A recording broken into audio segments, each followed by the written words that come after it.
Hai, selamat datang di podcast Fuad. Podcastnya mahasiswa Fuad. Assalamualaikum warahmatullahi wabarakatuh.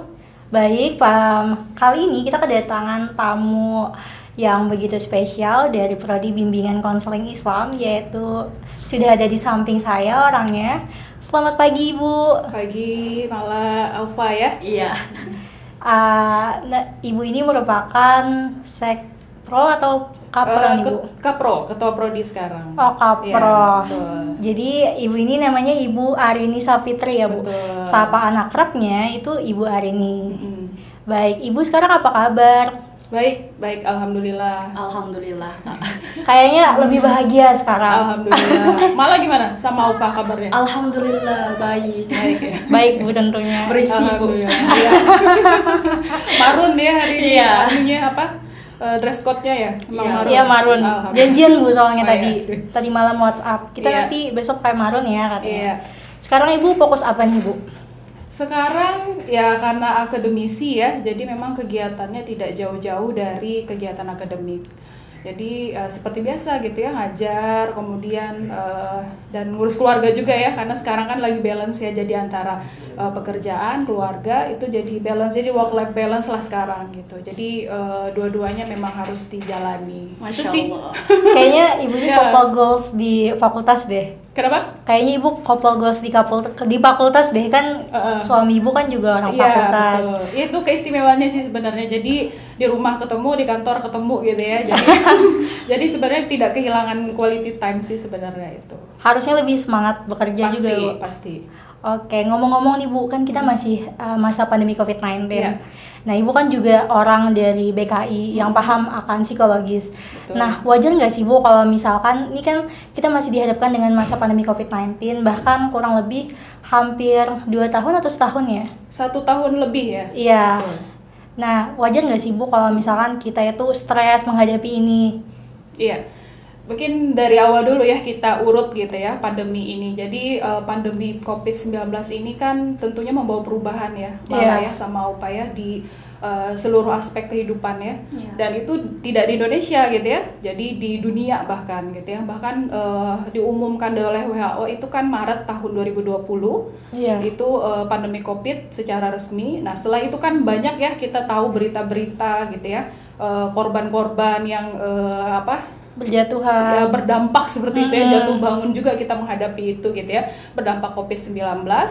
Dan itu kan ya seperti penyebarannya tidak terkontrol gitu ya. Dan PSBB juga yang usaha preventif dari pemerintah. Itu kan PSBB ada keterbatasan kegiatan sekolah, pendidikan gitu ya, Pekerjaan. kegiatan keagamaan, pekerjaan juga. Terus kegiatan sosial itu kan pasti berdampak ke kualitas hidup ya. Nah, kalau berbicara stres tadi tentunya kan itu terkait kualitas hidup ya. Iya. Nah, jadi kalau berpengaruh itu pasti. Jadi wajar sebenarnya ya. Cuman kalau dalam 1 tahun ini kita udah 1 tahun lebih melewati masa ini, ya tentunya seharusnya tidak di fase stres sih sebenarnya ya. Kita berada di fase menerima keadaan seperti itu. Gimana tuh, Bu, cara mensiasatinya agar kita tuh nggak terlalu berlarut sama keadaan, nggak kayak meratapi kok pandemi terus gitu, kapan sih normalnya? Kan dengar-dengar nih kan kabarnya kalau misalkan selama adanya COVID-19 atau coronavirus yang dari tahun 2019 itu kan nggak pernah hilang tuh, Bu. Nah, gimana tuh biar kita tetap tambah semangat mensyukuri? Betul. Jadi begini, tadi kan kita pada tahap menerima keadaan ya saat ini. Jadi itu kalau di istilah psikologi itu ada istilah coping. Coping itu kan bagaimana kita merespon ancaman. Coping ya, Bu? Betul, coping. Jadi coping itu ada coping positif, ada coping negatif. Jadi coping negatif itu kalau yang kita lakukan itu adalah melarikan diri, menghindar seperti itu ya. Tapi kalau coping positif itu kita menerima keadaan. Dan saat ini kita di new normal ini kan kita sudah sampai pada tahap menerima keadaan ya. Iya. Kita bekerja seperti biasa, beraktivitas seperti biasa dengan protokol kesehatan gitu ya, berdampingan dengan COVID gitu ya. Itu kan kita sudah pada fase menerima keadaan. Nah, pada saat menerima keadaan apakah itu sudah cukup gitu ya? Pada saat menerima keadaan saja ternyata tidak. Jadi kita itu selain menerima keadaan harusnya lebih efektif dan bahagia. Nah, itu kuncinya sih sebenarnya ya. Jadi tipsnya mungkin itu, yang mungkin tidak hanya sekedar menerima keadaan gitu ya, tapi kita juga harus efektif dengan aktivitas kita, kemudian kita juga bahagia. Nah, caranya gimana? Nah, jadi kalau istilah psikologi itu kan sejahtera secara psikologis. Jadi psychological well-being gitu ya. Jadi kita itu harus sejahtera secara psikologis, yang dimana orang itu dikatakan sejahtera secara psikologis itu ada beberapa indikator. Salah satunya, contohnya mungkin kayak teman-teman ya sebagai mahasiswa gitu kan, bagaimana caranya sih Bu untuk sejahtera secara psikologis? Yang pertama itu adalah penerimaan diri. Itu dulu. Jadi tidak berbicara lingkungan dulu, tidak berbicara orang lain dulu gitu ya, tapi berbicara tentang diri kita. Jadi penerimaan diri itu kan kita ada 3 tahapan di sana. Yang pertama ada kekhawatiran. Wajar kan teman-teman yang awalnya menghadapi pandemi gitu ya, Shock gitu. online, gimana nih harus tidak bisa tatap muka, kemudian tidak Tugas bisa bertemu banyak. dosen gitu ya. Itu kan itu di fase kekhawatiran. Kemudian setelah itu ada fase adaptasi. Kemudian setelah adaptasi baru keyakinan diri. Nah, yang terakhir ini yang harus dimiliki oleh semua rekan-rekan mahasiswa. Yakin tidak kalian bisa melewati pendidikan gitu ya pada masa pandemi ini? Kalau kalian sudah yakin, baru nanti kita beranjak ke hubungan baik dengan orang lain. Itu indikator kedua. Indikator kedua, bagaimana kita bisa berhubungan secara positif dengan orang lain walaupun sedang pandemi gitu ya. Walaupun sedang pandemi, ya tidak bisa bertatap muka, tidak bisa berkerumun gitu ya. Tapi bagaimana caranya? Kan kita punya cara-cara kreatif. Nah, ini harus dimiliki mahasiswa. Ya bisa dengan online seperti itu ya, tetapkan memanfaatkan teknologi. Nah, itu kan salah satu cara juga. Jadi jangan jadikan alasan. Jadi teman-teman mahasiswa kan sering Bu nggak bisa karena jadi jangan jadikan alasan, bahkan itu harus dimanfaatkan teknologi itu.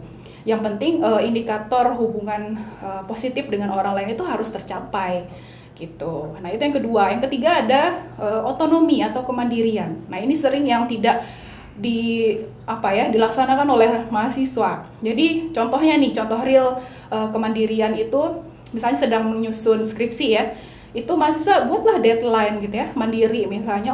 1 bulan lagi saya harus ujian misalnya, atau dibuat checklist dan lain-lain. Itu kan mandiri ya, tidak bergantung kepada dosen atau teman, atau misalnya teman yang lain juga belum nih gitu ya mengerjakan skripsi misalnya kan, Jadi ikut males ya, Bu. betul. Nah, kan itu kan bukan indikator kemandirian ya, jadi memang harus mandiri. Nah, kemudian selanjutnya itu ada penguasaan lingkungan. Nah, penguasaan lingkungan ini di mana kita itu bisa bermanfaat untuk lingkungan kita. Nah, apalagi di zaman sekarang itu harus betul-betul, kalaupun kita tidak bisa turun lapangan, kita kan bisa gitu ya memberikan pengaruh melalui sosial media kita. Nah, itu kan harus bisa ya. Nah, habis itu setelah penguasaan lingkungan ada punya tujuan hidup. Jadi jangan sampai mahasiswa itu tidak punya tujuan hidup gitu ya. Nanti setelah lulus itu mau jadi apa tuh terserah, misalnya ya lihat aja lah nanti Bu mau jadi apa, kalau ada buka pekerjaan ikut. Nah, itu kan tidak punya tujuan. Kan kalau orang punya tujuan, nanti setelah lulus S1 mau S2 nih. Nah, atau mungkin setelah lulus S1 saya mau kerja di bidang sesuai dengan bidang kuliah saya gitu ya. Nah, itu. Kemudian yang terakhir itu ada pengembangan diri. Nah, ini paling penting. Apalagi zaman online ini kan banyak ya webinar, pelatihan online yang mungkin dulu kita tidak bisa capai karena di Pulau Jawa misalnya. Jadi itu kan salah satu keterbatasan kita di Pulau Kalimantan kan. Sekarang malah Betul. marak banget ya, Bu, webinar. Bahkan kita bisa ikut kan, Iya. walaupun jauh di Bali, di mana kita bisa ikut gitu. Nah, itu yang harus. Jadi ada upgrade skill seperti itu ya. Nah, itu sih kuncinya. Jadi kalau ingin sejahtera secara psikologis, indikator-indikator tadi itu harus dipenuhi. Gitu, Kak. Ya. Banyak banget. Betul. Dan ya itu tadi harus step by step sebenarnya ya. Jadi semua pasti bisa. Gitu. Yakin aja. Iya, betul. Harus mulai dari diri sendiri dulu kan, yakin. kalau misalkan kita melakukan dari kata Ibu indikator-indikator untuk terbiasa sama keadaan, kalau misalkan dari semua indikator itu yang kita lakukan cuma 1 atau 2 aja, itu gimana, Bu? Enggak masalah. Yang penting ada lah. Ada, iya. Oke. Karena gini, sejahtera secara psikologis itu kan tidak langsung orang itu langsung gitu ya, sejahtera. Proses ya, Bu. Perlu berproses dan dampak positif dari sejahtera secara psikologis itu banyak. Kita sehat secara mental, kemudian kita terhindar gitu ya dari depresi, terhindar dari stres juga. Nah itu tadi. Dan paling utama tuh kita harus optimis sama diri kita sendiri. Betul. Ya Bu. Dimulai dari sendiri. Betul. Oke, apa ada yang mau ditanyain nih sama Ibu? Mumpung kita lagi iya. sama pakarnya psikologis. Nih kan ada pertanyaan Bu. Jadi aku itu pernah dikasih tahu sama teman-teman sesama mahasiswa dan dia anak BKI katanya kalau soal perasaan itu adalah kuasa kita yang Betul. bisa ngatur kan. Banyak banget yang terdampak dari COVID-19. Misalnya kuliah jadi online, terus tugas juga tambah banyak, Iya. yang kerja juga banyak yang di PHK. Nah Bu, cara agar kita selalu bahagia sama setiap keadaan meski nggak baik-baik aja itu gimana ya Bu? Iya. Walaupun tadi indikator-indikator udah dijelaskan secara itu aja, secara secara simple gitu gimana? Iya. Ya kalau simpelnya ya dari semua indikator tadi, karena tadi kuncinya kan Iya. yang ngatur adalah diri kita sendiri, sendiri. itu kuncinya. Jadi mungkin kita tidak usah fokus dulu kepada orang lain, kepada lingkungan gitu ya, tetap fokus pada diri sendiri aja dulu gitu ya. Karena itu paling sulit sih menurut. Jadi kita kan bisa menilai orang lain, tapi kadang kita tidak bisa menilai diri kita sendiri kan. Nah, Exactly. itu. Jadi itu dulu lah kalau simpelnya ya, itu Iya. dulu yang harus kita yakinkan. Yakin gak sih kita gitu ya untuk bisa melewati pandemi ini gitu ya? Yakin gak sih aku biasa saja gitu ya kuliahnya, lulus tepat waktu, tidak terpengaruh walaupun pandemi? Yakin gak diri itu? Kalau yakin, itu akan mudah untuk yang lain-lainnya. Itu aja sih kuncinya. Jadi memang betul yang ngatur tuh kita sendiri gitu ya, bukan orang lain, lingkungan tuh bukan. Itu cuman faktor eksternal. Yang paling kuat itu kan internal diri kita. Nah itu. Menarik sih Bu kalau misalkan kita harus bisa menerima diri sendiri. Nah kalau misalkan nih kita udah ada di tahap nyaman banget sama diri sendiri, kita udah bisa menerima diri sendiri, akhirnya kita jadi kayak introvert gitu, itu salah nggak sih Bu? Atau itu udah kelewatan tuh? Sama overthinking juga gimana sih Kak? Iya. Kan biasa Iya. kadang kalau kita pengen maju nih, tapi overthinking ini yang buat kita Biasanya nggak temenan jadi. ya. Ya, kalau introvert dulu ya Ya. satu. Jadi kalau introvert itu sebenarnya berbelakangan gitu ya dengan hubungan positif dengan orang lain tadi ya. Artinya kan kita menjalin hubungan dengan orang lain kan tadi indikator kedua kesejahteraan psikologis ya. Ya. Nah, kalau kita introvert tuh kan kita kadang suka sendiri, Iya. tidak ada interaksi dengan orang lain, menutup diri. Itu memang ada sebagian itu sebagai kepribadian seseorang gitu ya, tapi untuk sejahtera secara psikologis menurut indikator tadi itu memang harus ada hubungan positif dengan orang lain gitu ya. Artinya kita tidak antisosial gitu ya, kita tidak misalnya menyendiri, menutup diri kita dari informasi-informasi atau dari teman-teman seperti itu. Jadi memang kalau introvert itu mungkin harus ini ya, jadi memang hubungan positif tadi memang harus dijaga. Jadi introvert itu cukup pada kepribadiannya saja, tapi ibaratnya untuk dia bertahan beradaptasi dengan lingkungan memang harus ada hubungan positif dengan orang lain. Gitu. Jangan berlebihan ya intinya. Iya betul. Jadi itu. Kemudian kalau overthinking itu juga, nah ini pengaruh ya kalau itu salah satu kunci kalau kita tidak yakin dengan diri kita. Jadi kalau kita yakin itu kan, oh saya bisa. Kadang kalau overthinking itu kan, aduh bisa nggak ya saya mengerjakan ini? Kayaknya nggak bisa deh. Karena kalau saya ngerjakan ini nanti akan begini gitu ya. Nah itu kan salah satu belum yakin. Nah itu makanya ada muncul overthinking tadi gitu ya, karena tidak yakin dengan dirinya. Jadi mikirnya kesana kemari, padahal sebenarnya tidak seperti yang dibayangkan, tidak seperti yang dipikirkan. Belum mencoba. Betul. Kadang-kadang pikiran kita juga berlebihan kan. Iya, itu. Gimana menghadapinnya Bu? Kalau misalnya kita udah dihadapin dengan overthinking tadi. Ya, jadi lebih banyak sebenarnya ada ini ya, self talk itu, jadi berbicara dengan diri kita sendiri. Kan tadi kan berkaitan dengan diri kita, maka gitu kita harus sering-sering berbicara dengan diri kita sendiri gitu ya.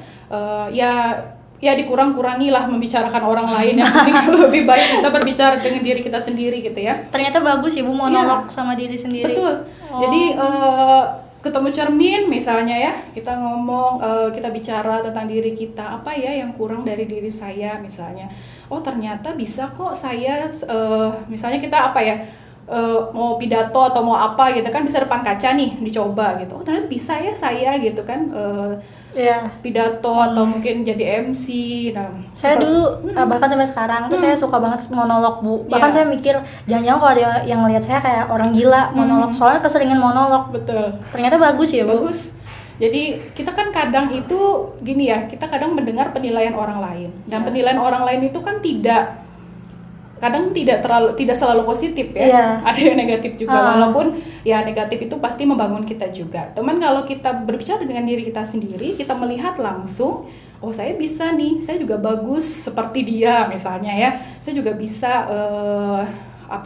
efektif atau mungkin jadi MC yang bagus. Nah itu kan meyakinkan. Itu sih lebih sering berbicara dengan diri kita sendiri. Oke, itulah podcast kita pada hari ini. Terima kasih banyak Ibu waktunya. Maaf Bu ganggu. Gak apa-apa. Dan semoga di lain kesempatan Ibu mau datang lagi buat jadi Iya, tamu di podcast Fuad tentunya. Iya, siap. Semoga Fuad podcast ya. Iya, podcast Fuad juga sukses. Amin. TV Fuad juga mantap ya. Amin. Jangan lupa di like, komen, dan subscribe juga Iya, Bu. siap sudah. Channelnya Fuad TV. Oke, sip. Teman-teman di rumah juga nih jangan lupa untuk like, komen, dan subscribe, dan silahkan komen siapa narasumber kita selanjutnya. Baik, itulah tadi, dan terima kasih. Selamat pagi dan sampai jumpa. Assalamualaikum warahmatullahi wabarakatuh. Waalaikumsalam warahmatullahi wabarakatuh.